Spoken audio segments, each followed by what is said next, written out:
The cold snap hit without warning 3 days before Quinlan Crawford found the orc girl collapsed beside his wood stove, her green skin pale with frost, and her breath coming in shallow gasps that barely stirred the air. He had risen before dawn as usual, the habit of a former soldier never quite shaken even after 5 years of farming this lonely plot of land on the frontier, and shuffled downstairs, in his undershirt, expecting nothing more dramatic than the need to restart a fire that had burned too low in the night. Instead, he found her curled into a ball so tight she might have been trying to fold herself out of existence, her body wedged between the iron stove and the wall where the last traces of warmth would have lingered longest. For a moment, Quinlan simply stood there, his mind struggling to process the impossibility of what he was seeing. Orcs did not come to human homesteads seeking shelter. They did not curl up like wounded animals beside stoves. They raided, they fought. They kept to their territories in the mountains and forests where human settlers feared to tread. Yet here she was, unmistakably real, her pointed ears visible through matted black hair that fell past her shoulders, her tusks small and almost delicate where they protruded from her lower jaw. She wore clothing that had once been sturdy but was now torn and stained, a leather vest over a rough spun shirt, trousers that had seen hard travel. Her feet were wrapped in strips of cloth that had long since soaked through with melted snow. Quinlan's military training screamed at him to grab a weapon, to secure the threat, to assume ambush and treachery. But his eyes, trained by years of reading terrain and assessing enemy forces, saw only a girl who could not have seen more than 20 winters, unconscious and freezing, her lips tinged blue even against her green skin. He saw no weapons within her reach. He saw no signs of other orcs lurking in his home. He saw, when he forced himself to truly look, the way her hands were curled protectively over her stomach, the way her entire body trembled even in unconsciousness. He went to fetch his coat from the hook by the door, the heavy wool thing that had kept him alive through 3 winters on campaign in the Northern Territories. When he draped it over her, tucking it around her shoulders and making sure it covered her down to those pathetic wrapped feet, she did not stir. Up close, he could see the exhaustion etched into her features, the hollows beneath her eyes, the way her skin seemed almost gray in places. He could see, too, the bruising along her jaw, the cuts on her hands, the way her breathing hitched as though every inhalation hurt. Quinlan straightened and ran a hand through his own hair, which had grown too long and too wild for military regulation, but which he had not bothered to cut because there was no one out here to care. His homestead sat 3 miles from the nearest neighbor, 10 miles from the tiny frontier settlement that called itself Millbrook, but was really just a trading post, and a dozen buildings huddled together against the wilderness. He had chosen this isolation deliberately after mustering out, needing space and silence after too many years of close quarters and constant noise. Now that isolation meant he had no one to call for help, no one to consult, no authority to hand this problem off to. He built up the fire, adding wood with careful precision until the stove radiated proper heat. He filled his kettle from the bucket he kept by the door and set it to boil. He lit the lamps, chasing back the pre-dawn darkness. Through it all, the orc girl did not wake. When he knelt beside her again and pressed his fingers to her throat, searching for a pulse, her skin was so cold it startled him. But her heart beat steadily beneath his touch, and when he laid his palm briefly against her forehead, he felt no fever. Cold then and exhaustion, but perhaps not illness. He made tea strong and sweet and set the cup aside to cool. He made porridge, thick with oats and honey. He worked quietly, his movements economical and practiced, While outside the window the sky began to lighten from black to deep blue, and the first birds started their morning songs. It was only when the sun finally crested the horizon, sending golden light streaming through his windows, that the orc girl stirred. Her eyes opened slowly, and Quinlan watched awareness return to them in stages. First confusion, then fear, then a desperate scramble as she tried to push herself upright and away from him in the same motion. She made it perhaps 6 inches before her strength gave out and she collapsed back against the wall, panting. His coat, which had been draped over her, slid to the floor. "Easy," Quinlan said, holding up both hands in what he hoped was a calming gesture. "You are safe. You are in my home. You were freezing." The orc girl stared at him with eyes that were a remarkable shade of amber, her pupils wide with panic. She opened her mouth as if to speak, but only a hoarse croak emerged. Quinlan reached slowly for the tea he had prepared and held it out to her. "Drink this," he said. "It will help your throat." She looked at the cup as though it might contain poison, her gaze flicking between it and his face. Quinlan set it down on the floor and slid it toward her, then deliberately moved back several feet to give her space. "I am not going to hurt you," he said. "If I wanted to harm you, I could have done it while you slept. Instead, I give you my coat and built up the fire." The orc girl's eyes went to the coat on the floor, then to the roaring stove, then back to him. Slowly, moving as though every muscle ached, she reached for the tea. She wrapped both hands around the cup and brought it to her lips, drinking in small, careful sips.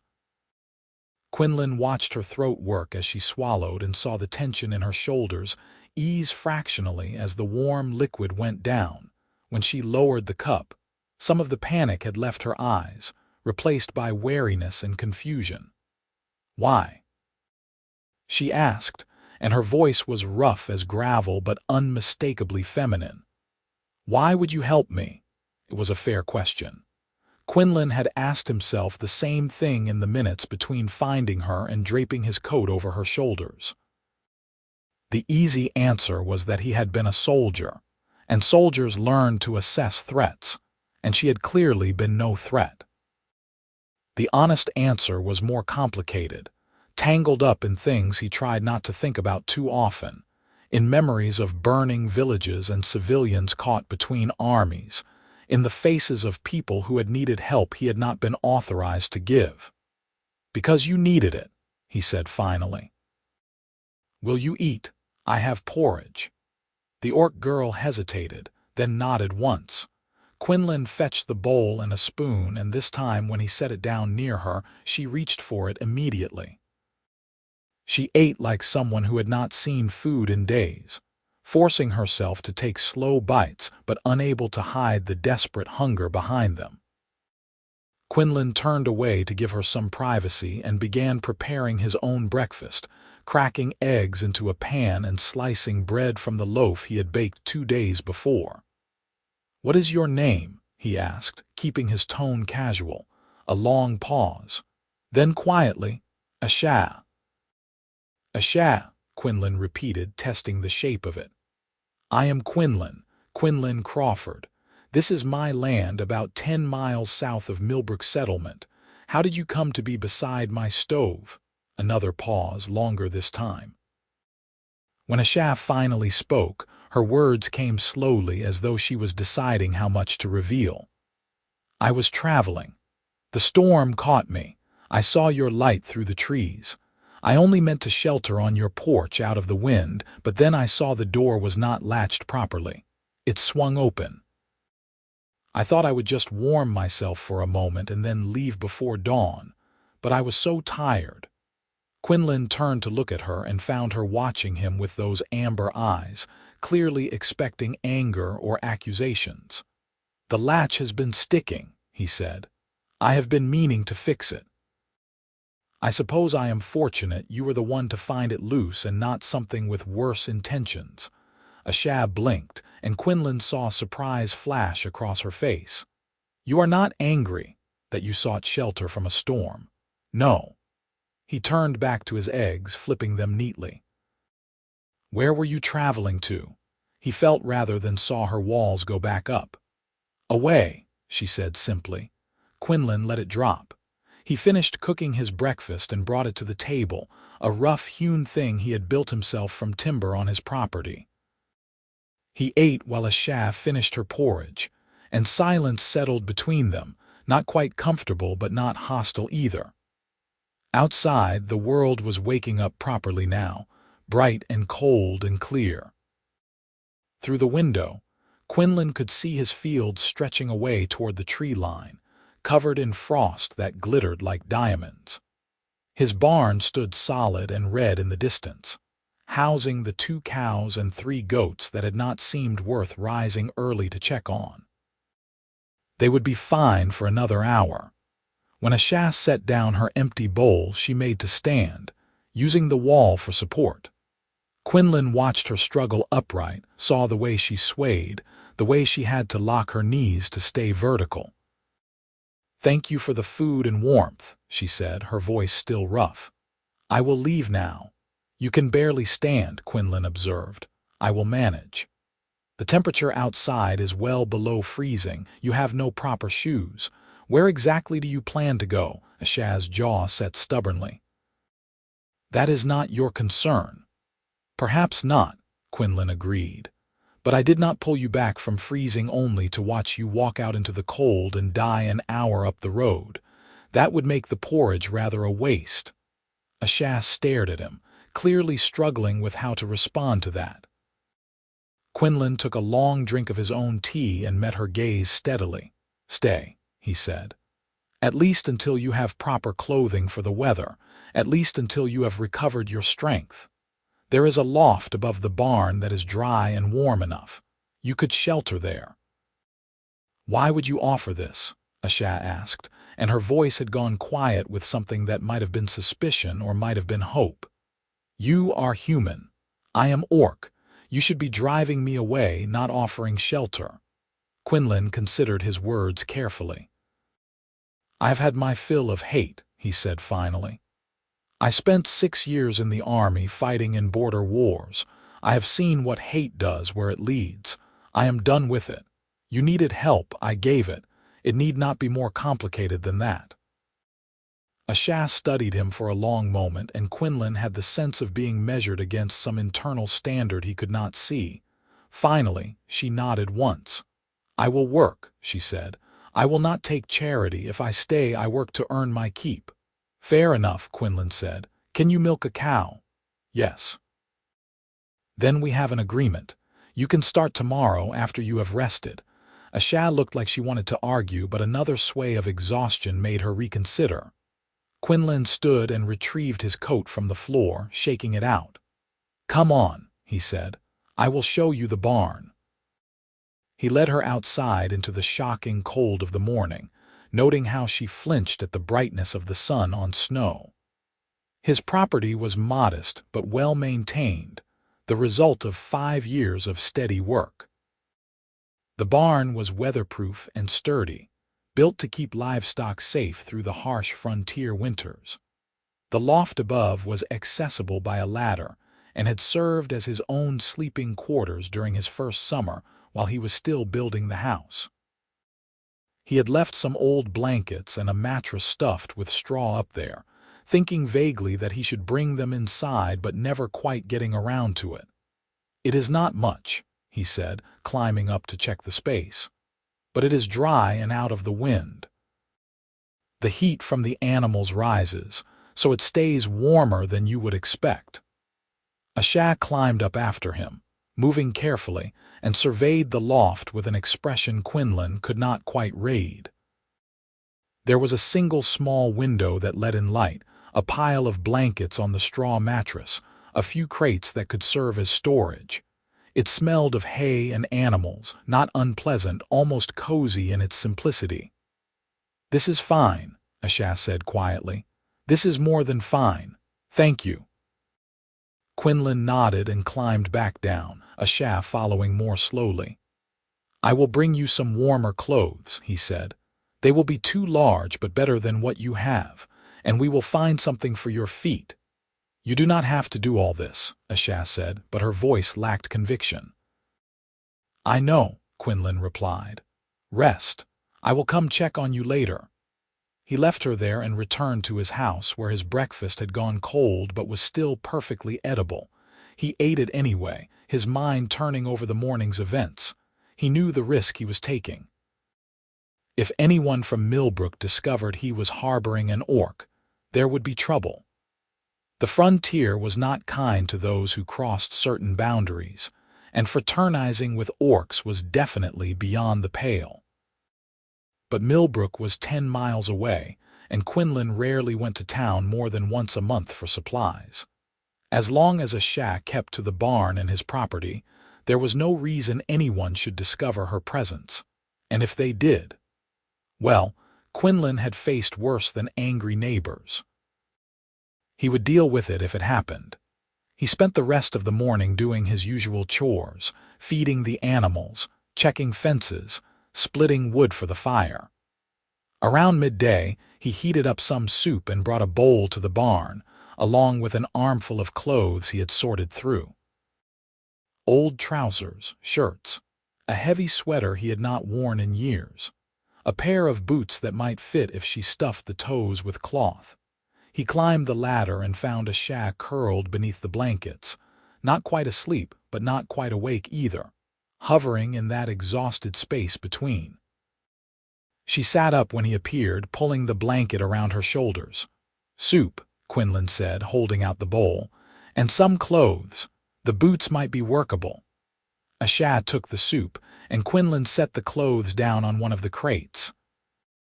He turned to leave, giving her privacy, but her voice stopped him. "Quinlan," he looked back. "Thank you," she said, and this time there was no suspicion in her voice, only genuine gratitude. "Truly." "You are welcome," he said simply, and climbed back down. The days fell into an unexpected rhythm. Asha proved herself capable and hardworking, just as she had promised. She milked the cows each morning, collected eggs from the chickens Quinlan had forgotten to mention until she found them roosting in a corner of the barn, helped haul water from the well, split wood when Quinlan's back ached too much from an old war injury to continue. She moved quietly, spoke little, and kept mostly to the barn. But each evening, Quinlan found himself bringing her meals rather than leaving her to fetch them herself, and each evening they would talk for a few minutes, brief exchanges that grew gradually longer. He learned that she was 19, that she had indeed been traveling away from her clan, that she did not want to discuss why. He learned that she was stronger than she looked, that she had a dry sense of humor that caught him off guard, that she was careful never to let her guard fully down. She learned that he was 31, that he had been a sergeant in the 7th Infantry before mustering out, that he had chosen farming not because he loved it, but because he needed something that was the opposite of war. She learned that he was patient and fair, that he said what he meant and meant what he said, that he never raised his voice or showed anger even when she accidentally broke the handle off a bucket and tried to hide the evidence. "I will pay for it," she had said immediately, her face stricken. "I will work extra hours." "It was old," Quinlan had replied, examining the broken handle. "It would have broken soon anyway. Do not worry about it." 2 weeks after Asha's arrival, the weather turned properly bitter, the kind of cold that made even the short walk from house to barn feel dangerous. Quinlan woke to find ice on the inside of his windows, and knew, without checking, that the barn would be miserable despite the body heat of the animals. He dressed quickly and trudged through snow that had drifted knee-high in places, mentally cursing his past self for not building a covered walkway between the buildings. He found Asha already awake, already dressed in layers of his old clothes, already beginning the morning milking. But her breath came out in great clouds of white, and when she reached for the pail, her hands were shaking. "You are freezing," Quinlan said. "I am fine," Asha replied, which was so obviously untrue that Quinlan almost laughed. "Come to the house," he said instead. "It is too cold for you to stay out here." Asha stiffened. "I cannot. What if someone sees?" "Who is going to see? The closest neighbor is 3 miles away and no one travels in weather like this. Come. I will not have you losing fingers to frostbite because of some abstract concern about propriety." He could see her warring with herself, pride and caution battling against cold and common sense. Common sense won, though she looked unhappy about it. The house felt almost tropically warm after the barn, the wood stove radiating heat that Quinlan had learned to manage carefully over years of practice. He directed Asha to sit close to it while he finished bundling himself up to complete the morning chores. When he returned an hour later, stamping snow from his boots, he found her exactly where he had left her, sitting very still and very straight as though afraid to touch anything. "You can relax," he said, hanging up his coat. "Would you like tea?" "I should not be here," Asha said, but she was looking around the house with undisguised curiosity. It was, Quinlan supposed, the first time she had been inside during daylight, able to truly see the space. He tried to view it through her eyes. One large room that served as kitchen, dining area and sitting room combined, with his bedroom partitioned off at the back. Simple furniture, most of it homemade. A few books on a shelf, a wash basin, a stack of firewood beside the stove. Nothing fancy, but clean and functional and warm. "You are here because I invited you," Quinlan said, filling the kettle. "And you will stay until the cold breaks, which will not be for several days at least. People will talk if they find out. People talk regardless." He set the kettle on the stove. "Let them. It is my house and my land. I will offer shelter to whomever I please." Asha was quiet for a moment, then asked, "Why do you not care what they think?" Quinlan considered the question while measuring tea leaves into his pot. "I suppose because I have seen too much of what happens when people care too much about such things," he said finally. "In the army, I saw villages burned because the people inside were the wrong race, the wrong religion, on the wrong side of a border. I saw soldiers brutalize prisoners because they had been taught those prisoners were not really people. I saw hate dressed up as righteousness, and I wanted no more part of it."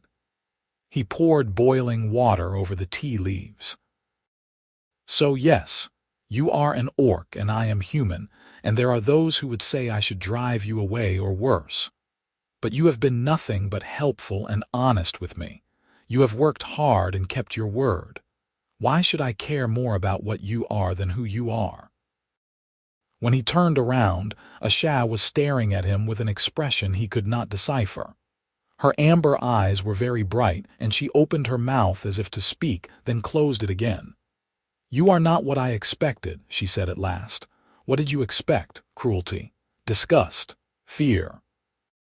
She looked down at her hands, which were wrapped around each other in her lap. "That is what humans have shown me." "Then humans have been fools," Quinlan said and poured the tea. They fell into a new rhythm after that. Asha slept in the house, in Quinlan's bedroom while he took the sofa, over all her protests. They worked together during the day, managing the animals and the property, and in the evenings they sat by the fire and talked. The conversations grew longer, more personal. Asha told him about growing up in a clan that valued strength above all else, about never quite fitting their mold because she asked too many questions and cared too much about things they deemed unimportant. She told him about the orc boy her clan had expected her to marry, about refusing the match because she wanted more than a life spent proving her worth through violence and childbearing. "They cast me out," she said one evening, staring into the flames. "My mother said I was shaming the family. My father said I was weak. They gave me a day to leave and told me not to return." "I am sorry," Quinlan said quietly. Asha shrugged, but the gesture did not hide the pain in her eyes. It was my choice. I knew the consequences. But I thought I would find somewhere to go, somewhere that would accept me. Instead, I found only closed doors and thrown stones. Humans do not trust orcs, and orcs do not trust those who leave the clan. I belong nowhere. Quinlan wanted to tell her she was wrong, that she belonged here, but the words felt too large and too dangerous. So instead he said, "You belong wherever you decide to make your place." Asha looked at him, and something in her expression shifted. "Is that what you did? Decided to make your place here?" "Yes. I left the army with no plan beyond getting as far from battlefields as possible. I bought this land with my mustering out pay and taught myself to farm through trial and error. It was hard at first and lonely, but it was mine. That mattered." "Are you lonely now?" Asha asked, and the question was soft enough that Quinlan could have pretended not to hear it. He did not pretend. "Less so," he admitted. "Since you arrived." The fire crackled in the silence that followed. Asha's green skin looked almost golden in the firelight, and Quinlan found himself noticing details he had trained himself to ignore. The curve of her jaw, the way her dark hair fell across her shoulders, the surprising delicacy of her tusks. She was beautiful, he realized, and felt immediately foolish for the thought. Beautiful in a way that had nothing to do with whether she was human or orc. Beautiful simply because she was herself, strong and wounded and stubborn and kind. As if sensing his gaze, Asha turned to meet it. For a moment, they simply looked at each other, and Quinlan felt something shift in the air between them, something electric and terrifying. "I should go to bed," Asha said, standing abruptly. "Thank you for the tea." She retreated to the bedroom before Quinlan could respond, leaving him alone by the fire, his heart beating harder than it should. The cold snap lasted 4 more days. On the 5th morning, Quinlan woke to the sound of dripping and knew the thaw had begun. It should have been a relief. Instead, he felt something uncomfortably close to disappointment. The thaw meant Asha could return to the barn. It meant the fragile intimacy of shared space would end. Asha seemed to feel it too. She was quiet over breakfast, picking at her food, not meeting his eyes. When Quinlan finally said, "I suppose you will want to move back to the barn now that it is warmer," she nodded without enthusiasm. "Yes, I should." "You do not have to." The words were out before Quinlan could stop them. Asha's head jerked up, her eyes wide. "The sofa is not so uncomfortable," Quinlan continued, committed now. "And it is practical having you in the house, more efficient for managing the work." "Quinlan," Asha said, and her voice was careful. "People will talk. Let them talk. You do not understand. It is not just talk. Humans and orcs, we do not live together. It is forbidden." "Forbidden by whom?" "I have seen no law against it." "Not written law, perhaps, but—" Asha gestured helplessly. "It is not done. If your neighbors discover me, if they think we are—" She stopped, color rising in her green cheeks. "They will make trouble for you." "They can try," Quinlan said. "Asha, I am not asking you to do anything improper.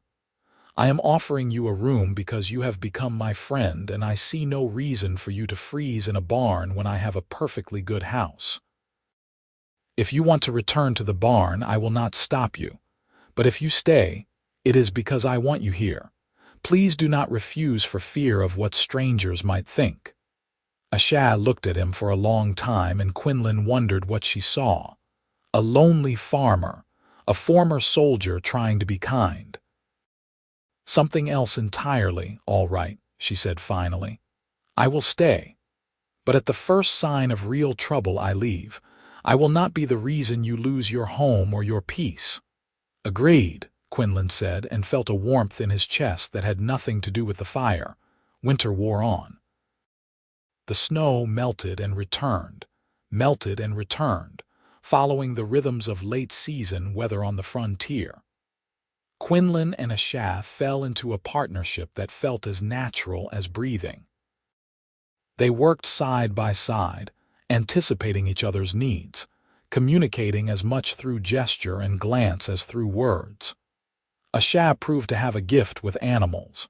The cows produced more milk under her care. The goats grew sleek and healthy. Even the chickens seemed calmer. Quinlan, for his part, found himself working harder to maintain the property, driven by a desire to impress that he did not examine too closely. They talked endlessly, about everything and nothing. Asha told him about orc culture, about the songs her mother used to sing, and the stories of great warriors passed down through generations. Quinlan told her about growing up in a small town far to the south, about joining the army to escape poverty, about the friends he had made and lost in the war. They debated philosophy and religion, argued good-naturedly about the best way to plant crops, taught each other words in their respective languages. And slowly, so slowly that Quinlan almost did not notice it happening, the careful distance they had maintained began to erode. It started with small things. Asha's hand brushing his when they both reached for the same tool. The way she laughed at his jokes, a sound that made his pulse quicken. The morning he came downstairs to find her already awake and cooking breakfast, humming tunelessly, and felt an overwhelming surge of domesticity that should have frightened him but did not. Quinlan tried to ignore it. He told himself he was simply unused to company, that any warmth he felt was natural when sharing a living space. He reminded himself of all the reasons nothing could happen between them. The social taboos, the differences in their races, the fact that Asha had given no indication she saw him as anything other than a friend and benefactor. But then came the evening he returned from checking the fences to find Asha struggling to reach a pot on a high shelf. Without thinking, he stepped close behind her, reaching up to grab it. For a moment they were pressed together, her back to his chest, and Quinlan felt the warmth of her even through their layers of clothing. Asha went very still. Quinlan's hand holding the pot froze in midair. "Sorry," he said, stepping back quickly. "Here." He handed her the pot and retreated to the other side of the room, his heart hammering. Asha turned to look at him, and in her amber eyes he saw an echo of his own confusion and longing.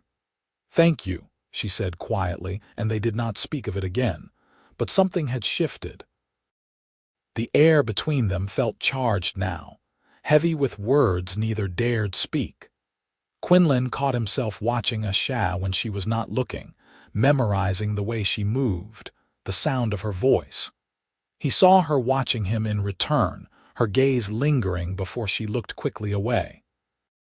Spring arrived properly in late March, bringing with it warmer temperatures and the first green shoots pushing through the softening earth. Quinlan began preparing the fields for planting, a backbreaking process made easier by Asha's help. She had strength he could only envy, able to work the heavy plow with less effort than he could manage, never complaining about the long hours or the monotonous labor. "You are good at this," he told her one afternoon, watching her guide the plow in perfectly straight furrows. "Better than I am." Asha looked back at him, shading her eyes against the sun.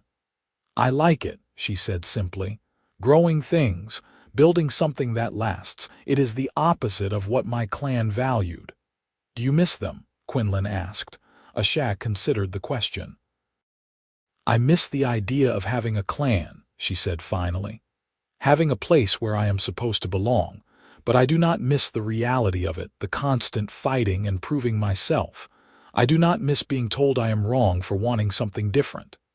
She paused, then added, "I am happier here." "I am glad," Quinlan said, and meant it with an intensity that surprised him. On an evening in early April, Quinlan made the trek into Millbrook to purchase seed for the planting.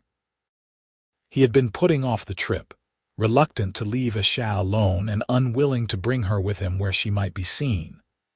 But the work could not be delayed forever, so he rose early, promised Asha he would return by nightfall, and set off on foot with his pack and coin purse. Millbrook was as he remembered, rough, practical, suspicious of outsiders. He purchased his seed from the merchant, a sour-faced man named Hargrove who ran the trading post, and was preparing to leave when a familiar voice called his name. "Quinlan Crawford. That you?" Quinlan turned to find Daniel Morris, a farmer whose land bordered his own to the west. Morris was a decent enough man, hardworking and fair, though not someone Quinlan would call a friend. "Morris," Quinlan acknowledged. "How are things? Cannot complain. Good to see you. Have not spotted you in town all winter. I keep to myself. So I have heard." Morris fell into step beside him as they walked toward the edge of town. "Listen, I wanted to ask you something. You have not seen anything strange on your property, have you?" Quinlan kept his expression carefully neutral. "Strange how? Orc activity. There have been reports of orcs moving through the area, some folks worried about raids. A few people said they spotted tracks and signs. Given your place backs up to the forest, thought you might have noticed something." "I have seen nothing," Quinlan said truthfully. He had seen no orc activity beyond Asha, and she was hardly raiding parties.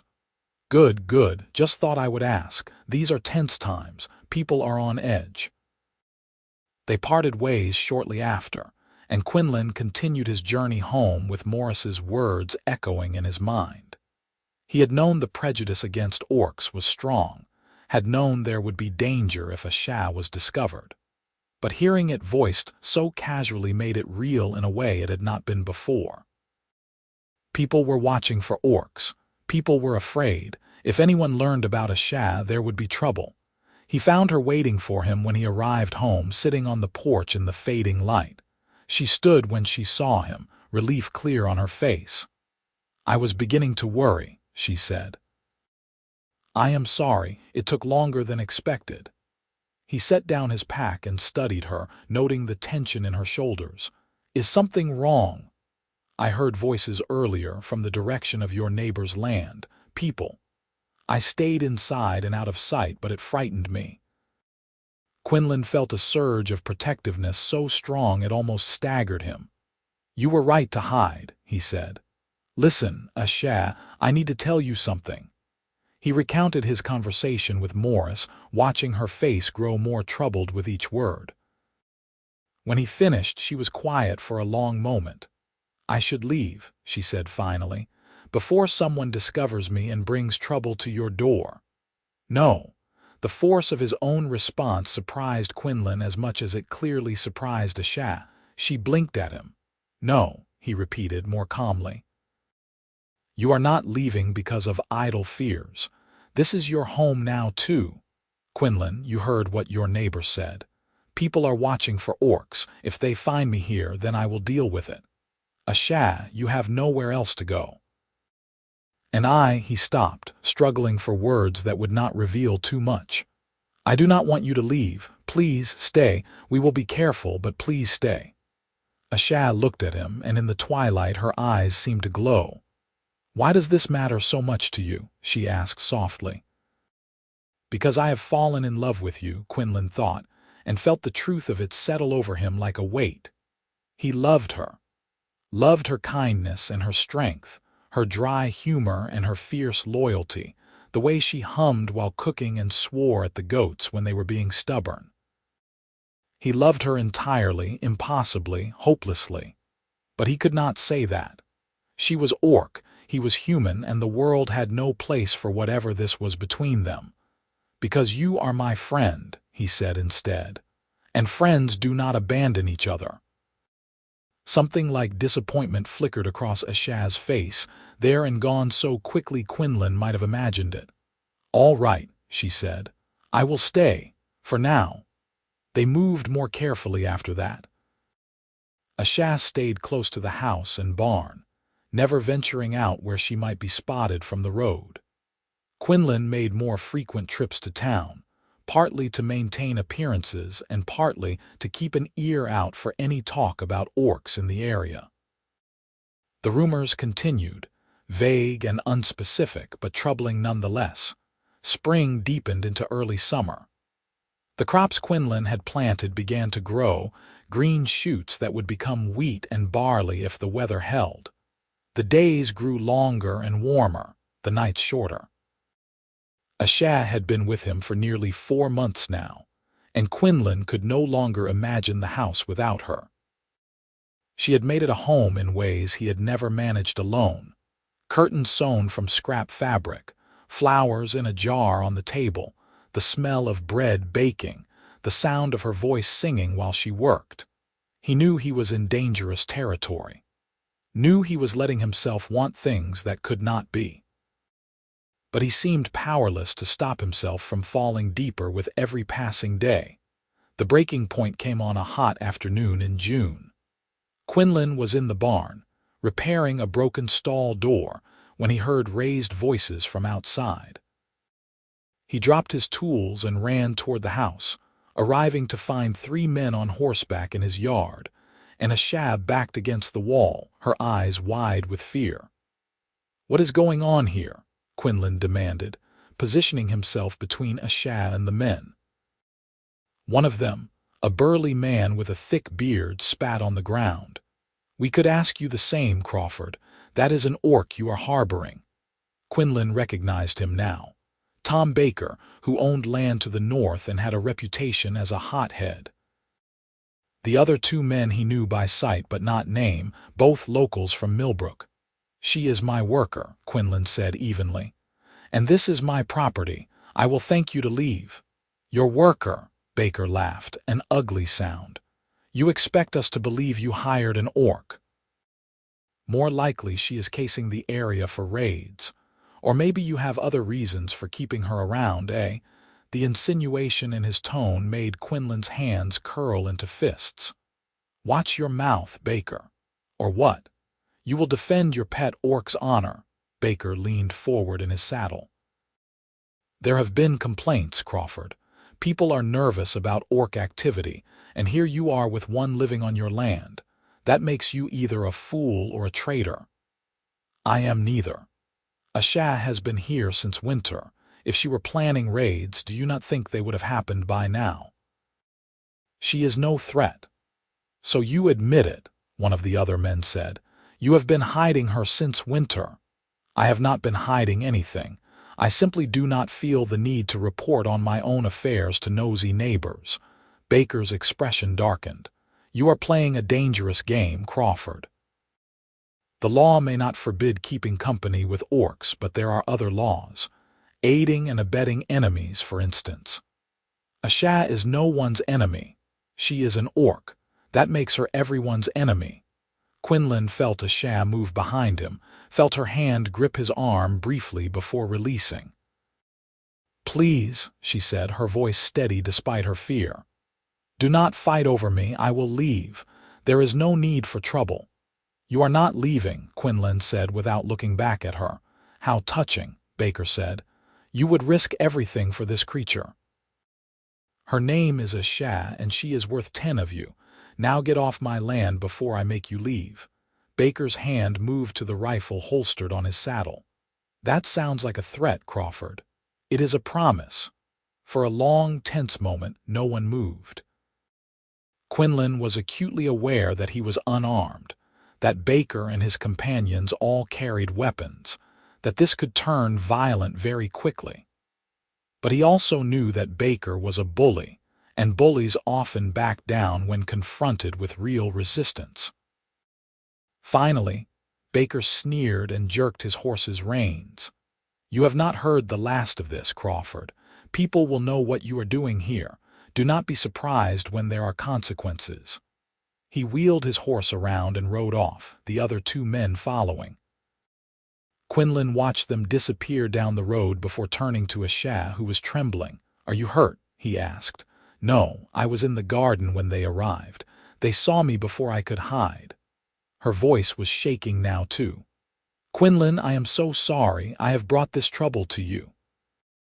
No, Quinlan said fiercely. They brought this trouble, narrow-minded fools looking for someone to blame for their fears. You have done nothing wrong. I have to leave, Asha said, and there were tears in her eyes now. Do you not see? They will come back. They will bring more people. They will hurt you because of me. Let them try. Quinlan, no. He took her shoulders, forcing her to meet his eyes. Listen to me. I am not letting you go. I do not care what Baker or anyone else says. You belong here. This is your home as much as it is mine, and I will defend it. Why? Asha asked, and her voice broke on the word. Why would you do this? Risk everything for me. The words rose up in Quinlan's throat, demanding to be said. He tried to hold them back, tried to maintain the careful fiction they had both been preserving. But in that moment, with her looking at him with tears streaming down her green cheeks, he could not. Because I love you, he said. Asha stared at him in shock. Quinlan felt his own surprise at having spoken the words aloud, but he could not regret them, not when they were true. You cannot, Asha whispered. I do. I am an orc. You are human. It is impossible. It is only impossible if we decide it is. Quinlan's hands were still on her shoulders, and he squeezed gently. Asha, I have spent months falling in love with you, with your strength and your kindness, your laughter and your courage. I love the way you sing off-key when you think I cannot hear. I love how you talk to the animals like they understand every word. I love coming home to find you here, love planning my days knowing I will see you. I love you, and I am not sorry for it, even if I should be. Quinlan, Asha breathed, and then she was kissing him, rising up on her toes to press her lips to his. Quinlan made a sound of surprise that turned into a groan, his arms coming around her to pull her close. She tasted like sunshine and summer, and kissing her felt like coming home after a long journey. When they finally broke apart, both breathing hard, Asha was smiling through her tears. I love you too, she said. I have loved you since you draped your coat over me that first morning, since you offered me porridge and a place to stay. I love you, and it terrifies me. Me too, Quinlan admitted, but I would rather be terrified with you than safe without you. Asha laughed, a sound of pure joy, and kissed him again. They spent the evening tangled together on the sofa, talking and kissing and making quiet plans. They both knew that Baker's visit was not the end but the beginning of their troubles. Word would spread. More people would come. They needed to be prepared. We could leave, Asha suggested at one point. Go somewhere else, somewhere farther from settlements. This is my land, Quinlan said. I built this home with my own hands. I will not be driven from it by fear. Then we stay and face whatever comes, Asha said, and there was steel in her voice. Together, Quinlan agreed. The trouble came sooner than expected. 3 days after Baker's visit, Quinlan looked out his window at dawn to see a group of perhaps 15 men gathered at the edge of his property, all armed, all watching the house. He woke Asha immediately. They are here, he said. Asha went pale but did not panic. What do we do? We talk to them, calmly. We make them understand that you are no threat. Even as he said it, Quinlan knew it was unlikely to work, but he had to try. They walked out together, Quinlan slightly in front, Asha at his shoulder. The group of men shifted as they approached, hands moving to weapons. Quinlan recognized several faces. Baker, Morris, Hargrove from the trading post, others from Millbrook and the surrounding farms. Gentlemen, Quinlan said, keeping his tone neutral. To what do I owe this gathering? Baker stepped forward, clearly the leader. We are here to remove the orc from your property, Crawford. She is a danger to the community. She is no such thing. Asha has been here for months. In that time, she has done nothing but help maintain my farm. There have been no raids, no thefts, no violence. She is innocent of any wrongdoing. She is an orc, Baker said flatly. That is wrongdoing enough. That is prejudice, not law. We are not here to debate law with you, Crawford. We are here to remove a threat. Step aside. No, murmuring ran through the group. Morris stepped forward, looking uncomfortable. Quinlan, be reasonable. You are outnumbered. We do not want anyone to get hurt, but we will do what we must. So will I, Quinlan said. He had his rifle in his hands now, not pointed at anyone but held ready. Asha is under my protection. Anyone who wants to take her will have to go through me first. You would really fight your own neighbors over an orc? Hargrove demanded. I would fight anyone who tries to harm an innocent person on my land, yes. She is not a person, Baker shouted. She is a monster, and you have lost your mind over her. Can you not see that? She has twisted your thinking, made you betray your own kind. My own kind? Quinlan felt his anger rising now. You mean humans? Well, if being human means turning my back on someone who needs help, means letting hate and fear rule my decisions, then perhaps I am not interested in being human in the way you define it. Behind him, he felt Asha move, felt her hand touch his back briefly. That simple touch steadied him, reminded him what he was fighting for. I am going to say this once more, Quinlan said clearly. Leave my property. Asha stays. She has done nothing wrong. If you take action against her, you are the criminals, not her. You are a traitor and a fool, Baker spat. Fine. We tried to do this the easy way. Now we do it the hard way. He turned to the men behind him. Take her. They moved forward as a group, and Quinlan raised his rifle. Stop, he commanded, his voice ringing with the authority he had learned as a sergeant. I will shoot the first man who takes another step. The group hesitated. They might have numbers, but Quinlan was a known veteran, and they had to weigh whether seizing an orc was worth dying over. Into the tense silence came the sound of hoofbeats, rapid and urgent. Everyone turned to see a rider approaching fast, dust rising in a cloud behind him. The horse skidded to a stop, and the rider dismounted quickly. Quinlan recognized him, Sheriff Daniels from Millbrook, an older man with gray hair and a reputation for fairness. What in blazes is going on here? Daniels demanded, taking in the scene with sharp eyes. Baker stepped forward. Sheriff, we were just removing an orc from Crawford's property. She is a danger. She is no danger, Quinlan interrupted. She is my hired help, and these men are trespassing. Daniels looked between them, then at the armed group, then at Asha, who stood silent and watchful behind Quinlan. Baker, you and your men lower your weapons, he said finally. Crawford, you too. Sheriff, you cannot be serious, Baker protested. He is harboring an orc. I do not see a law against that, Daniels replied. Do you? There does not need to be a specific law. Everyone knows prejudice and fear when they hear it, Daniels said sharply. Now, I rode out here because I heard there might be trouble, and I can see I heard right. But what I see is a group of armed men on another man's property, threatening his worker. That looks an awful lot like assault and trespass to me. You are taking his side, Hargrove said incredulously. He is protecting an orc over his own people. His own people are threatening him with guns, Daniels pointed out. That does not sit well with me. Crawford, has this orc committed any crimes that you know of? No, sir. She has been nothing but helpful and peaceful. And you vouch for her, with my life. Daniels nodded slowly. Then as far as I am concerned, she is welcome to stay. This is Crawford's land, and he has the right to hire who he chooses. The rest of you go home. If I hear of anyone taking action against Crawford or his worker, I will treat it as vigilantism and act accordingly. Baker looked apoplectic. You cannot be serious. She is an orc. I am perfectly serious, and I am done repeating myself. Go home, all of you. Now. For a moment, Quinlan thought Baker might refuse, but the presence of the sheriff, the authority of law even on the frontier, was enough to tip the balance.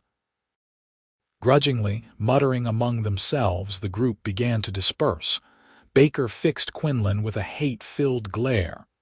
"This is not over," he said quietly enough that only Quinlan could hear. "You have made an enemy today, Crawford." "I already had an enemy," Quinlan replied. "I just did not know it until now." Baker spat at his feet and stalked away. Within minutes, the property was clear except for Quinlan, Asha, and the sheriff. Daniels turned to face them properly, his expression thoughtful. "That is quite a situation you have gotten yourself into, Crawford." "I did not intend to cause trouble, Sheriff. I just gave shelter to someone who needed it. Noble of you. Foolish, perhaps, but noble." Daniels looked at Asha. "What is your name, girl?" "Asha Bridger, sir," Asha said quietly, and Quinlan felt a rush of warmth that she had chosen to take a last name, had chosen his suggestion from weeks ago when they had been talking about human naming customs. "Asha Bridger. Well, Miss Bridger, you have caused quite a stir. I hope you understand the position you have put Crawford in." "I do, sir. I offered to leave. He refused." "Stubborn man," Daniels said, but there was approval in his voice. "Listen to me, both of you. Legally, you have done nothing wrong. Crawford has the right to employ who he chooses, and you, Miss Bridger, are guilty of nothing more than being in the wrong place. But the law can only protect you so far. People's feelings run hot on this issue. You will face prejudice, harassment, perhaps worse. Are you prepared for that?" "We are," Quinlan said firmly. "Then I wish you luck. You will need it." Daniels remounted his horse. "If Baker or any of the others cause you trouble, send word to me. I will do what I can. But Crawford, you should know. I may not always be able to get here in time to stop something from happening. Watch your backs." "We will, Sheriff, and thank you." Daniels nodded and rode away, leaving Quinlan and Asha standing alone in their yard. The sun had fully risen now, bathing everything in golden light that should have felt peaceful but instead felt ominous. "That was close," Asha said quietly. "Too close. I should leave, Quinlan, before someone gets hurt." "No." Quinlan turned to face her, taking her hands in his. "We talked about this. You are not leaving. We will face this together. What if they come back? What if the sheriff is not here next time? Then we defend ourselves.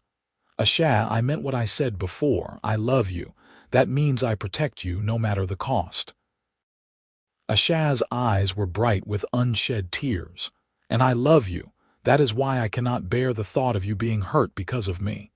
"Then do not leave me," Quinlan said simply.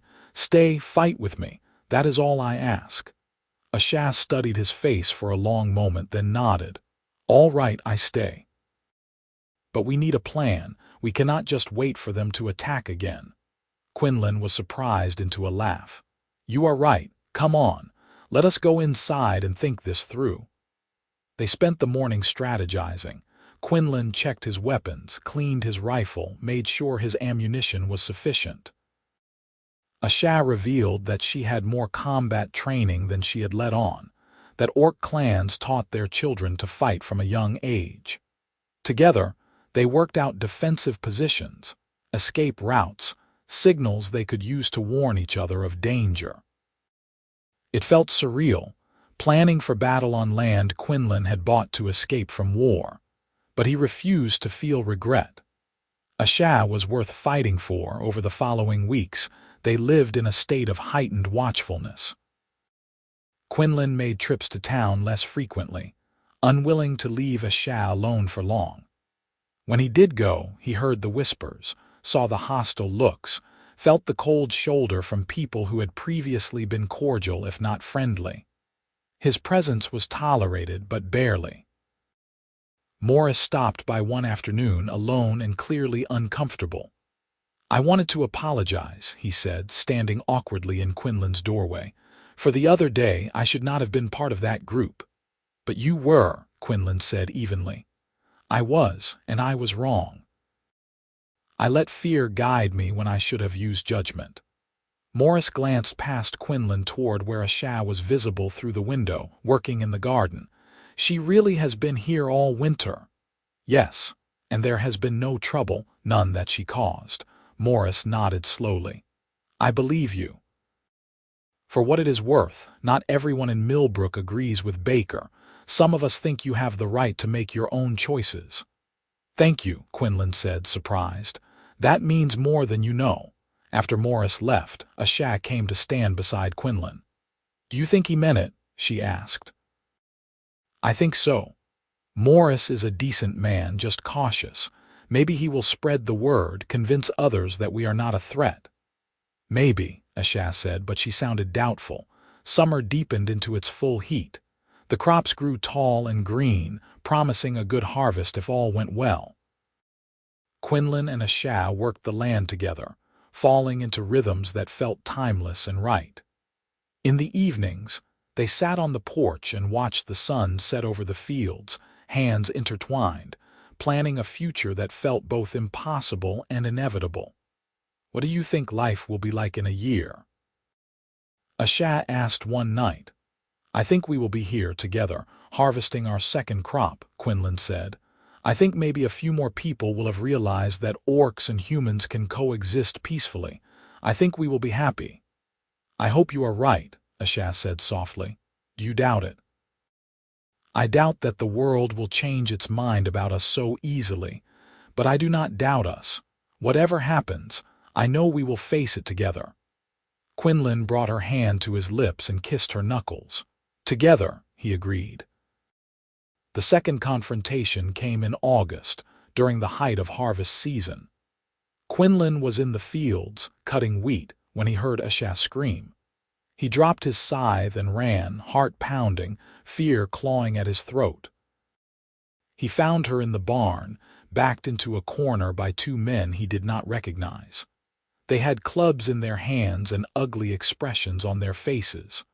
One of them had already struck her. There was blood on her lip. Quinlan saw red. He charged into the barn, grabbed the nearest man by his collar, and threw him bodily out the door. The man hit the ground hard and scrambled away. The second man swung his club at Quinlan, who caught it mid-swing and wrenched it from his grasp.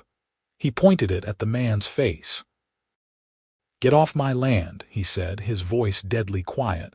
Now, before I do something we will both regret. The man ran. Quinlan dropped the club and went immediately to Asha, who was breathing hard, her eyes wide. Are you hurt? He asked, gently touching her face. It is just a split lip. I am fine. But her voice shook. Did they say what they wanted? To teach me a lesson, to make me leave? Asha's hands were trembling. Quinlan, this is getting worse. They are bolder now, I know. Quinlan pulled her into his arms, holding her tightly. I know, but we are not giving up, do you hear me? We are not letting them win. That night, Quinlan rode to Millbrook and reported the attack to Sheriff Daniels. The sheriff listened grimly and promised to investigate, but Quinlan could see the resignation in his eyes. Without witnesses willing to testify, without knowing who the attackers were, there was little the sheriff could do. I am sorry, Crawford, Daniels said. I truly am, but unless you catch them in the act and can prove who they are, my hands are tied. So we are on our own. I did not say that.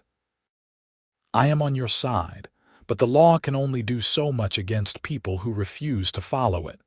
Quinlan rode home feeling helpless and angry. When he arrived, he found Asha waiting for him, a determined look on her face. I have been thinking, she said. We need more than just defense. We need to change minds. How? By being visible.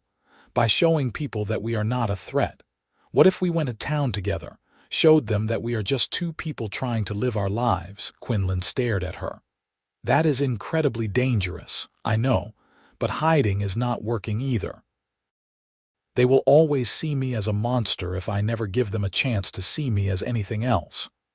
Asha, please, Quinlan, let me try. I am tired of being afraid. I want to fight back, but with truth instead of violence. Quinlan wanted to refuse. Every instinct screamed that it was a terrible idea. But looking at Asha's face, seeing her courage and determination, he could not bring himself to say no. "All right," he said finally.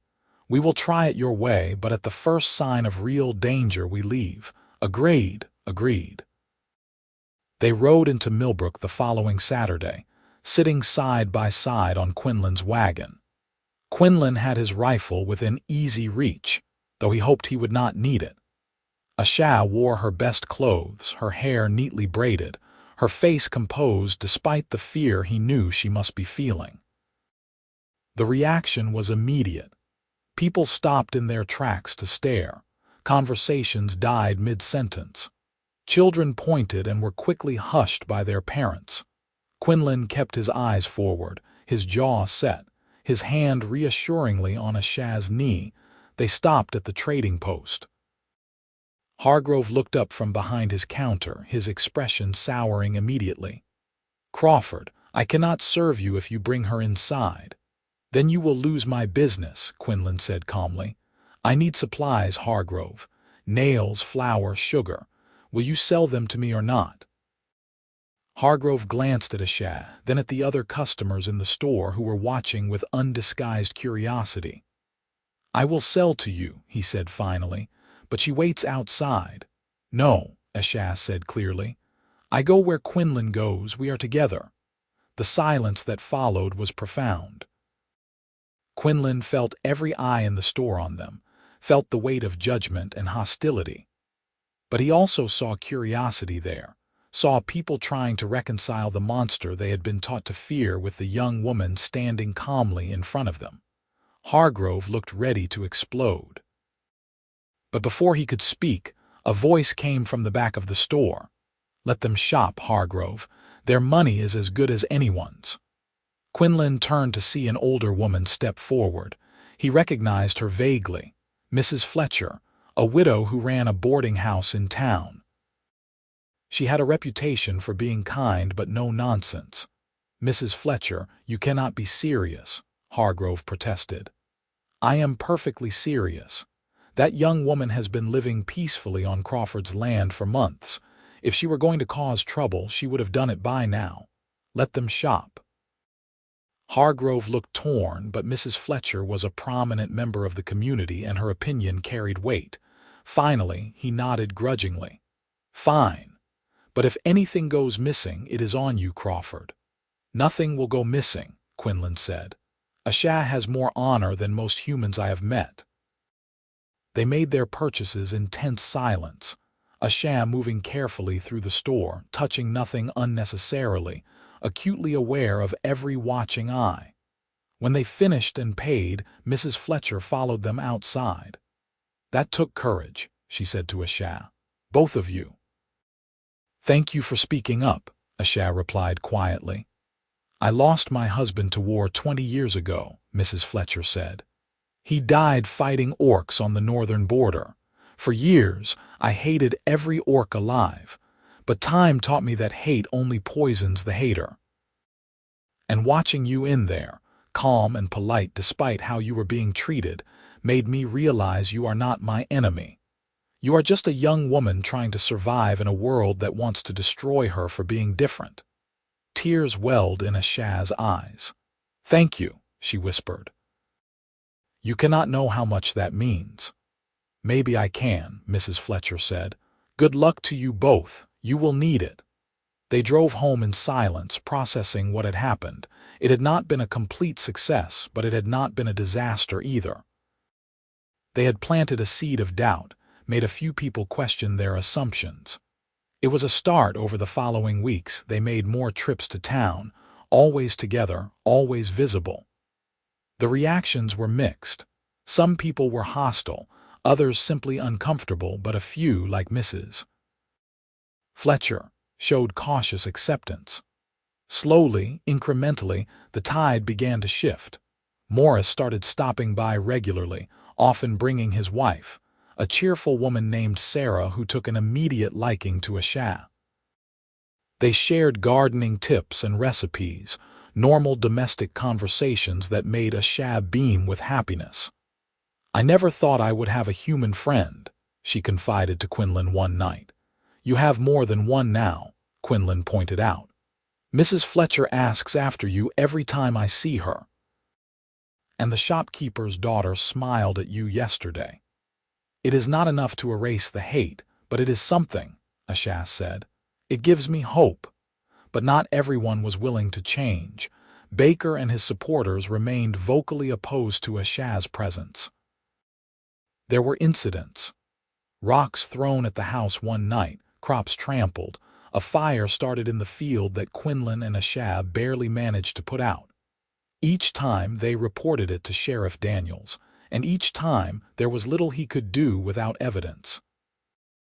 "We need to catch them in the act," the sheriff said grimly. "Next time, be ready to identify who is doing this." Quinlan and Asha began taking turns keeping watch at night, sleeping in shifts so one of them was always alert. It was exhausting but necessary. They could not afford to be caught off guard again. The confrontation came on a cool night in late September. Quinlan was on watch when he saw torches approaching through the darkness, at least a dozen of them, moving slowly but deliberately toward the house. He woke Asha immediately. "They are coming," he said. "A large group." Asha was on her feet in seconds, pulling on her boots. "What do? We stand our ground. But Asha, if this goes badly, you run. You go into the forest and you do not look back, promise me." "I will not leave you." "Promise me," Quinlan insisted fiercely. "Please, I need to know you will survive this." Asha's eyes were bright with tears, but she nodded. "I promise. But only if you promise the same. We both survive or neither of us does." They went outside together as the group approached.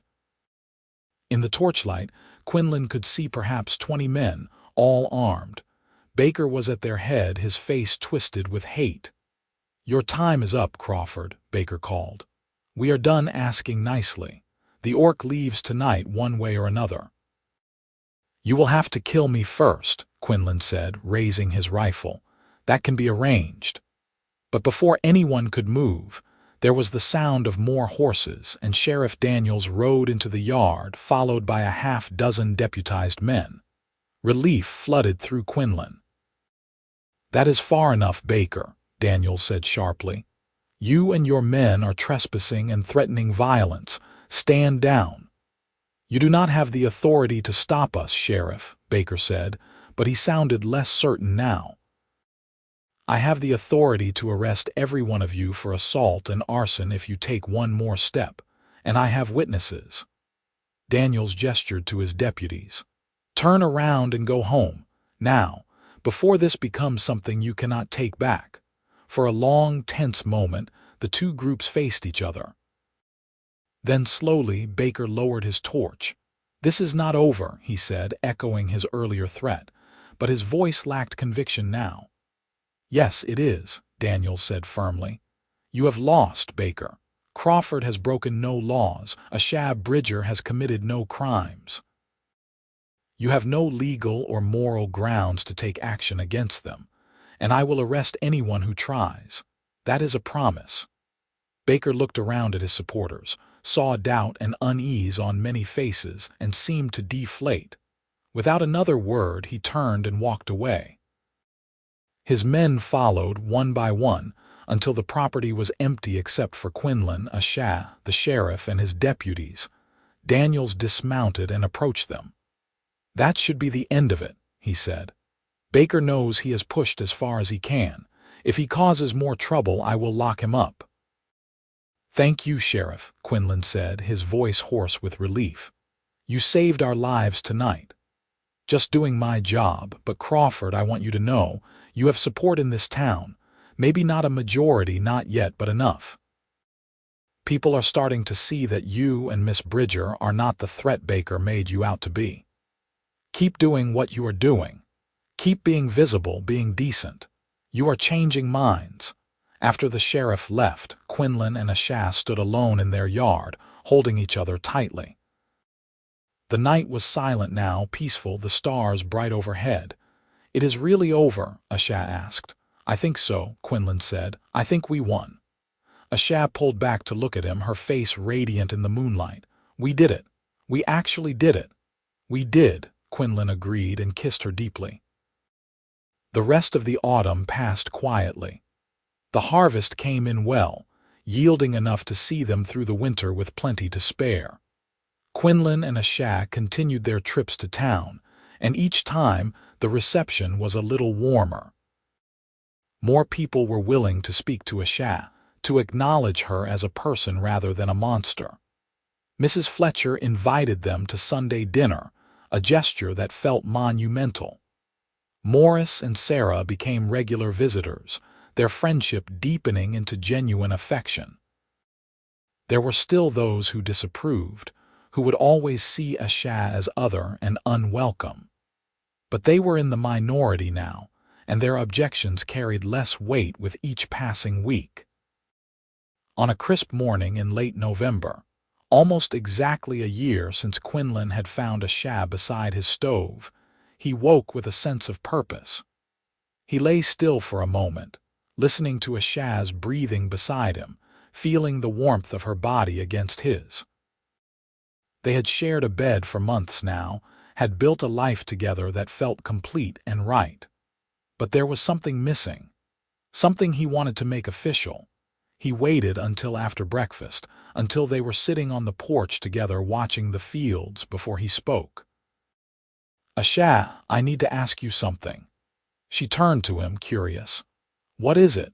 Quinlan took her hand, suddenly more nervous than he had been facing down Baker's mob. "We have been through a great deal together this year. We have fought for the right to be together, have faced hate and violence and prejudice. Through all of it, you have been my partner, my best friend, the person I want beside me every day." Asha's eyes were growing wide, her breath catching. "I know marriage between humans and orcs is not common. I know some people will never accept it, but I do not care about common or about what others accept. I only care about you, about us, about making this official in every way possible." He slid off the bench onto one knee, still holding her hand. "Asha Bridger, will you marry me?" Asha was crying now, tears streaming down her green cheeks, but she was smiling too, a smile so bright it seemed to light up the whole world. "Yes," she said, her voice breaking. "Yes, Quinlan, I will marry you. I love you so much." Quinlan stood and pulled her into his arms, spinning her around while she laughed and cried at the same time. When he set her down, he kissed her thoroughly, pouring every ounce of love and commitment he felt into it. "We will need to find someone willing to perform the ceremony," he said when they finally broke apart. "That might be difficult. Mrs. Fletcher will know someone," Asha said confidently. "She seems to know everything and everyone." She was right. When they approached Mrs.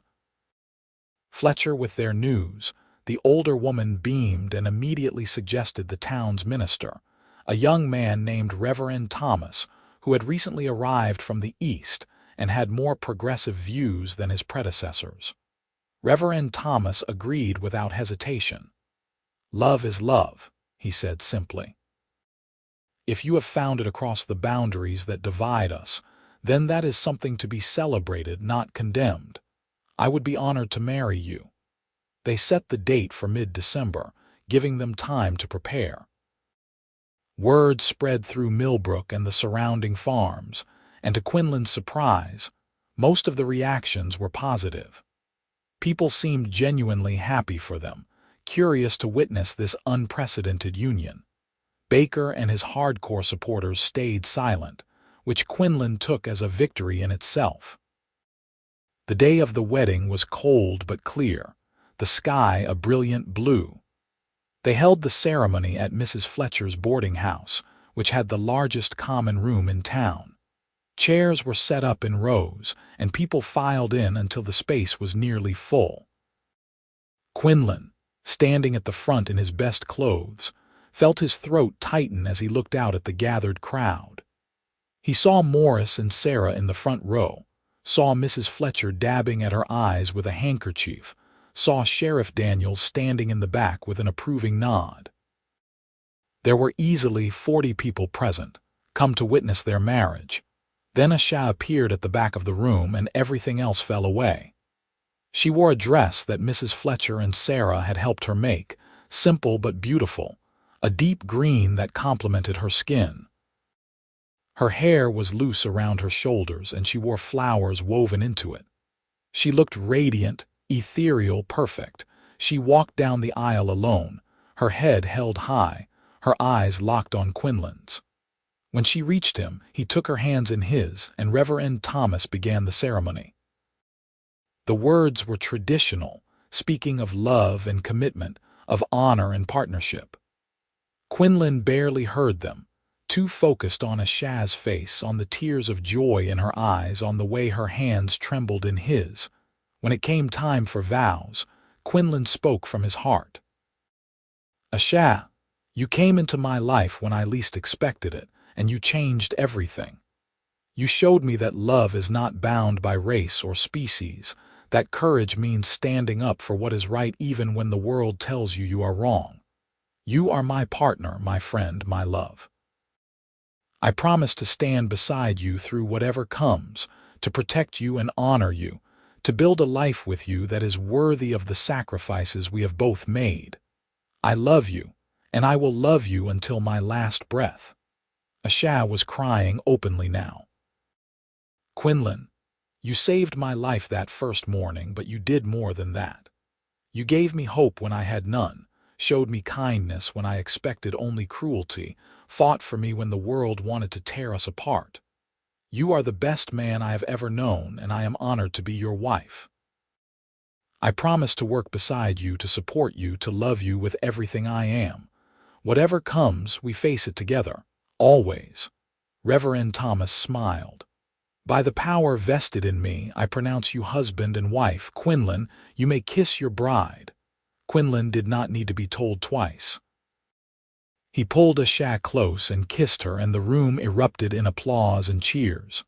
When they finally broke apart, both laughing and crying, Quinlan looked out at the crowd and saw acceptance, saw joy, saw the future they had fought so hard for.